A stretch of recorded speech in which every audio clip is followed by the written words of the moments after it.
सफलतम classes देखने वालों को मेरी प्यार भरी नमस्कार। कल अपन ने पढ़ा था मैग्नेटिक इफेक्ट ऑफ करंट के अंदर बायोट-सावर्ट्स लॉ।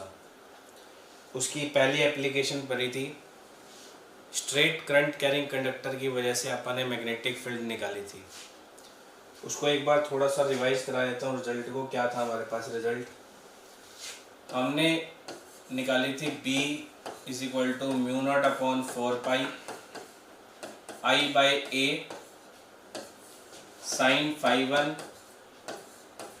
Plus sin φ2। ठीक है भाई। फिर इसके अपन एक स्पेशल केस पढ़े थे कुछ। पहला स्पेशल केस था कि अगर point P near the conductor lie करता है तो मैग्नेटिक फील्ड μ0/4π 2I/A बन जाती है। अगर नियर एक एंड के पास आ जाता है, यानी कि यहाँ पर आ जाता है, ये x एंड है, ये y एंड है, यहाँ पे आ गया P पॉइंट, तो मैग्नेटिक फील्ड बनती है μ0/4π I/A। और अगर उसी की एक्सिस पे चला जाता है, जिस एक्सिस पे कंडक्टर रखा हुआ है, तब मैग्नेटिक फील्ड बन जाती है 0।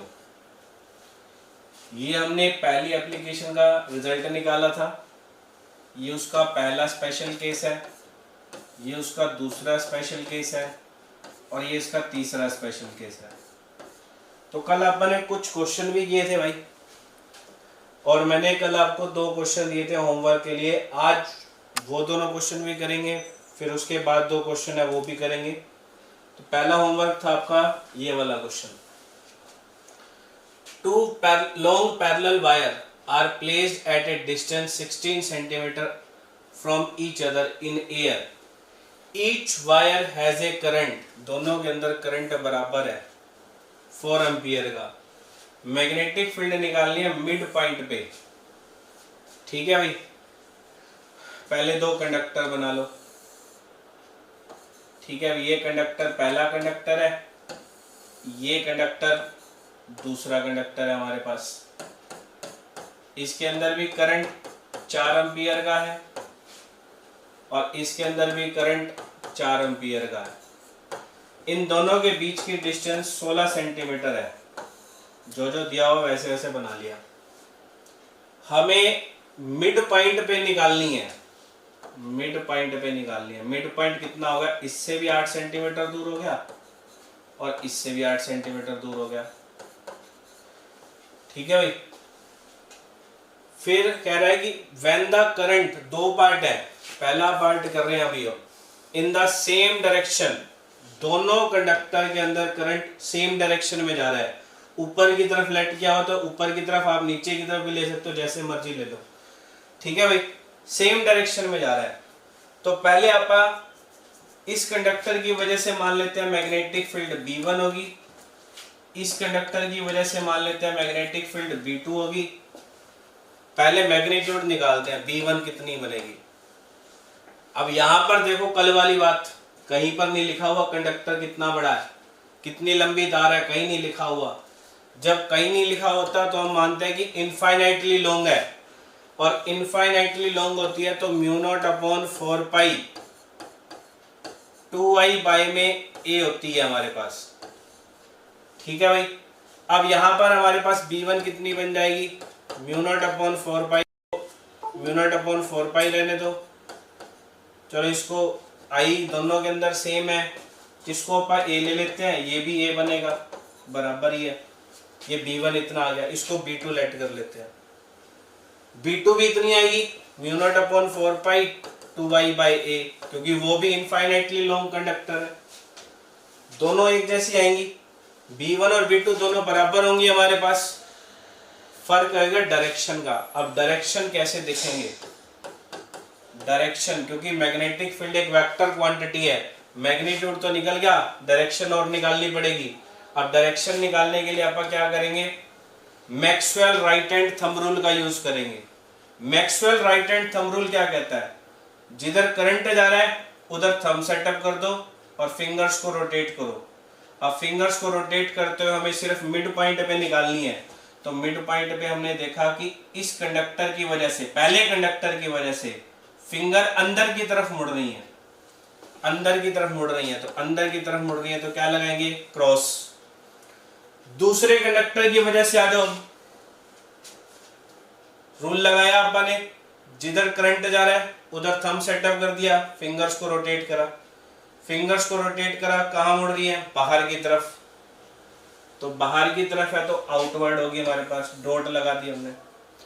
एक क्रॉस है, एक डॉट है, एक को पॉजिटिव लेना है, एक को नेगेटिव लेना है, तुम्हारी मर्जी है। अगर तुमने क्रॉस वाले को पॉजिटिव ले लिया तो डॉट वाले को नेगेटिव लेना पड़ेगा, अगर तुमने डॉट वाले को पॉजिटिव ले लिया तो क्रॉस वाले को नेगेटिव लेना पड़ेगा। ये तुम्हारी मर्जी होती है साइन कन्वेंशन में। हमें नेट मैग्नेटिक फील्ड चाहिए, नेट होगी B1 प्लस B2। अब तुमने B2 को नेगेटिव लेना है, यानी कि B1 की वैल्यू पुट करोगे तो mu naught upon 4 pi 2i by a, B2 को नेगेटिव पुट कर दोगे minus mu naught upon 4 pi 2i by a, दोनों बराबर है, कट के नेट मैग्नेटिक फील्ड कितनी आ गई, 0। यानी कि अगर दो कंडक्टर के अंदर सेम डायरेक्शन में करंट जा रहा है, उनके बीच वाले पॉइंट पे नेट मैग्नेटिक फील्ड हमेशा कितनी बनेगी, 0 बनेगी। कितनी बनेगी, 0। ठीक है भाई, सेम डायरेक्शन के अंदर जा रहा है। अभी पहला पार्ट कर रहे हैं आप, in the same direction of current, same direction में करंट है, इधर भी ऊपर जा रहा है, इधर भी ऊपर जा रहा है। अब दूसरे पार्ट की बात करें, दूसरे पार्ट में कह रहा है अपोजिट डायरेक्शन हो गई। अपोजिट डायरेक्शन का मतलब एक ऊपर जा रहा है तो एक नीचे जाएगा। ये हमने दो कंडक्टर फिर से बना लिए, ये पहला कंडक्टर, ठीक है भाई, और ये दूसरा कंडक्टर हमारे पास।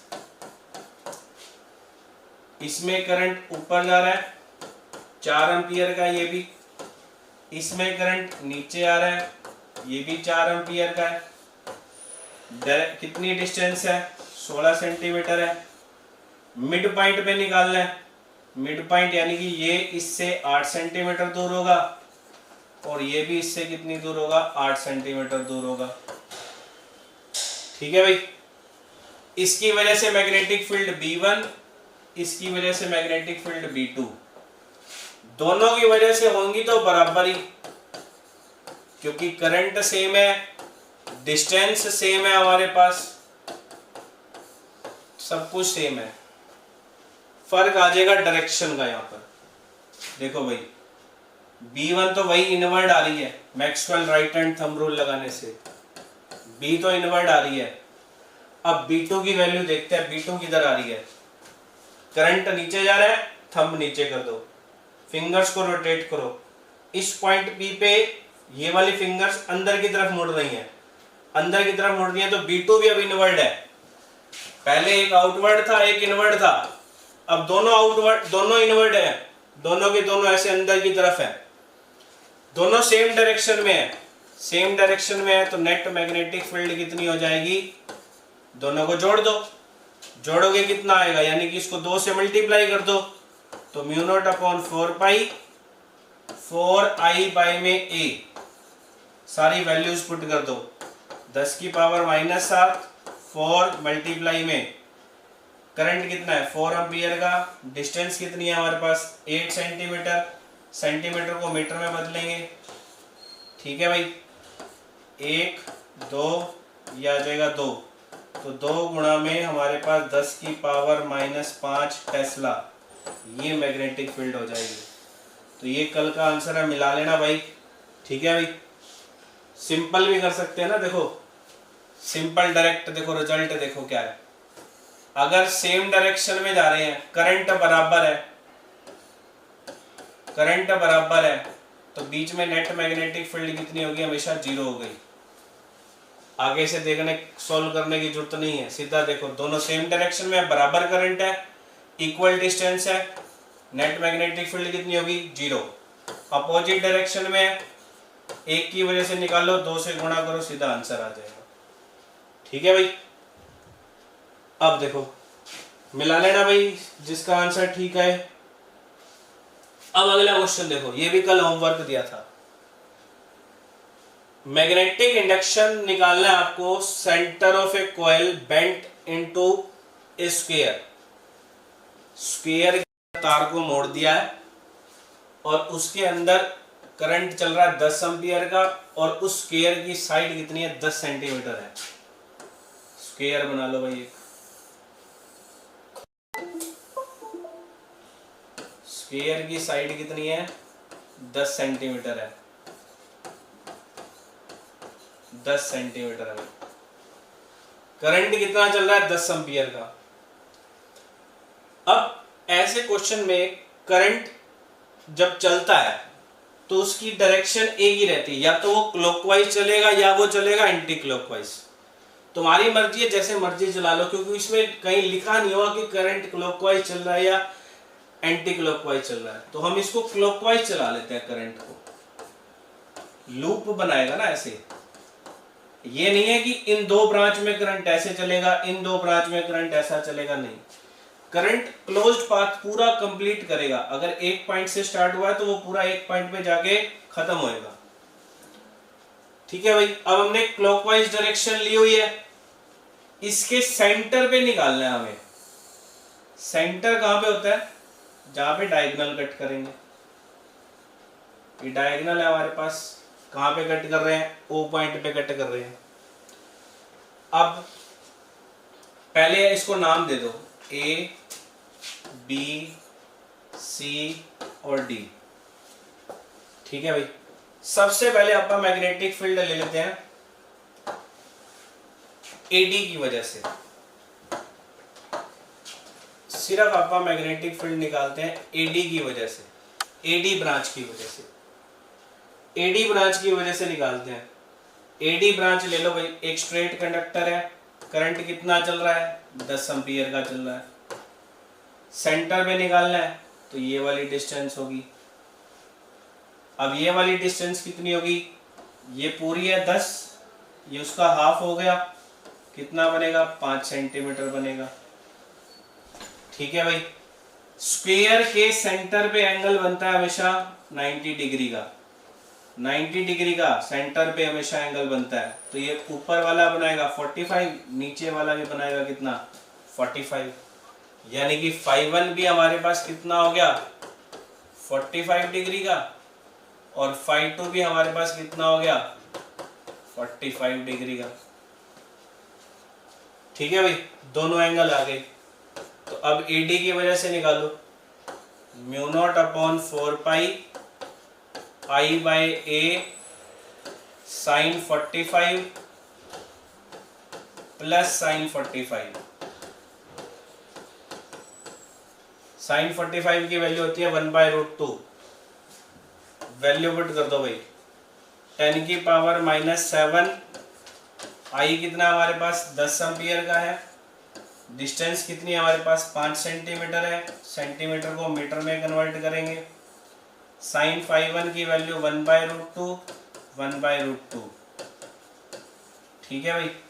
अब इसको सोल्व करो, कितना आ जाएगा 5 1 = 5, 5 2 = 10, 2 मल्टीप्लाई में 10 की पावर -5 इंटू में 2√2, 2√2 को रैशनलाइज करोगे √2 बन जाएगा, तो 2√2 इंटू 10 की पावर -5 टेस्ला। ये सिर्फ एक ब्रांच AD की वजह से आई है। ये मैग्नीट्यूड है राजे, अभी ये सिर्फ मैग्नीट्यूड है। अभी इसकी डायरेक्शन भी निकालनी है। डायरेक्शन कैसे निकालेंगे, Maxwell right hand thumb rule. किधर आ रही है इनवर्ड, किधर आ रही है इनवर्ड आ रही है। थंब सेटअप किया ऊपर की तरफ, फिंगर्स रोटेट करी, फिंगर्स किधर मुड़ रही है अंदर की तरफ, तो क्रॉस का निशान लगा दिया। अब ऐसे ही सेम देखो AB ब्रांच से निकलेगी। AB ब्रांच में देखो थंब ऐसे सेटअप करा, फिंगर किधर मुड़ रही है O पॉइंट पे अंदर की तरफ, वो भी अंदर आएगी। BC की वजह से भी ऐसे होगा अंदर की तरफ, और इस ब्रांच की वजह से भी, CD ब्रांच की वजह से भी अंदर की तरफ। सारी ब्रांच अंदर की तरफ दे रही है मैग्नेटिक फील्ड। ये तो हमने एक ब्रांच की वजह से निकाली है। अब एक ब्रांच की वजह से निकाली है तो वही मैग्नेटिक फील्ड AB की वजह से होगी, वही BC की वजह से होगी, वही CD की वजह से होगी। क्यों होगी, क्योंकि चारों की साइड बराबर है, चारों के अंदर करंट बराबर चल रहा है। सिर्फ फर्क देखना डायरेक्शन का, डायरेक्शन भी चारों की वजह से अंदर की तरफ आ रही है Maxwell right hand thumb rule से। तो इसके सेंटर पे इस एडी की वजह से भी यही मैग्नेटिक फील्ड इन्वर्ट होगी, इसकी वजह से भी यही मैग्नेटिक फील्ड इन्वर्ट होगी, इसकी वजह से भी यही मैग्नेटिक फील्ड इन्वर्ट होगी, इसकी वजह से भी यही मैग्नेटिक फील्ड इन्वर्ट होगी। तो हमें नेट निकालनी है। नेट निकालने के लिए क्या करेंगे राजीव, इसको 4 से मल्टीप्लाई कर दो सीधा ही, 8√2 × 10⁻⁻5 टेस्ला, ये नेट आ गई। देखो आसान हो दिया ना, ठीक है भाई, ये आंसर आ जाएगा। स्केयर की वजह से नेट मैग्नेटिक फील्ड 8√2 10⁻5 टेस्ला, मिला लो आंसर, ठीक है। अब देखो, अब एक नया क्वेश्चन है। A close circuit in the form of regular hexagon, same तरह से है जैसे आपने स्केयर वाला किया ना, वैसे हेक्सागन है। हेक्सागन में क्या होगा, 6 साइड होती है, और स्क्वायर में कितनी साइड होती थी, 4 होती थी। करंट चल रहा है आई, और हमें सेंटर में बतानी है कितनी है पड़ी। हेक्सागन बना लो पहले तो, 1 2 3 4 5 और ये हो जाएगी 6 इस पॉइंट पे ऐसे, ठीक है। नहीं तो इसको दोबारा बना लेते हैं अपन।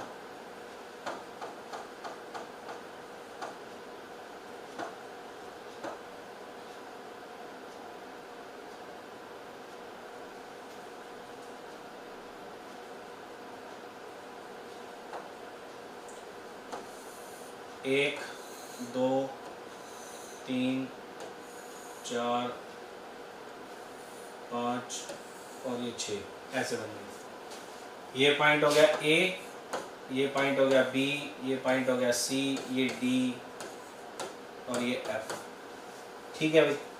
सारों की साइड बराबर है, ये भी ए है, ये भी ए है, ये भी ए है, ये भी ए है, ये भी ए है, ठीक है भाई।